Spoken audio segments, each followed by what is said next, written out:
Est-ce que vous vous êtes posé déjà la question de dans quel état est mon crâne? Ouais, ça peut paraître bizarre comme question, mais vous savez que c'est un endroit quand même qui est énorme, qui est vraiment vraiment très solide puisqu'il renferme notre cerveau. Donc il se doit d'être solide, mais en même temps, il se passe une multitude de choses à l'intérieur du crâne. Il y a beaucoup d'os, je ne vais pas vous faire le détail, mais en tout cas, ce qui est sûr, c'est que un dysfonctionnement peut très très vite engendrer des migraines à répétition. Et alors, qu'est-ce que ça peut être comme dysfonction? Un truc très con, ceux qui ont eu des accidents de voiture avec quelqu'un qui vous rentre dedans par l'arrière, le choc de l'arrière peut très facilement créer en fait des dysfonctionnements au niveau du crâne. Mais c'est pas tout en fait. Il y a des trucs qui sont bien plus lointains parce que le corps il se rappelle, notamment ceux qui sont nés par césarienne. Ceux qui sont nés par césarienne, par exemple, où il n'y a pas le passage du crâne.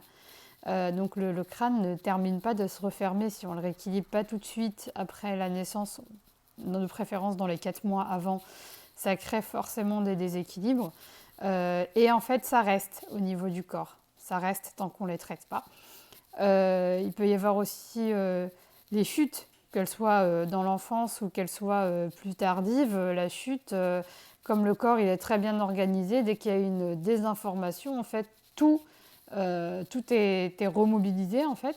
Et du coup, ça peut créer aussi des petits dysfonctionnements au niveau du crâne et engendrer des migraines. Auquel cas, c'est vrai que comme le crâne, c'est pas des fractures de ouf ou des gros déplacements comme on peut l'avoir au niveau du genou ou des trucs, mais le moindre déplacement du strict petit os peut du coup déclencher des migraines et ce n'est pas visible médicalement. Donc si on ne le sait pas, en fait, on ne peut pas aller le chercher, on ne peut pas le traiter.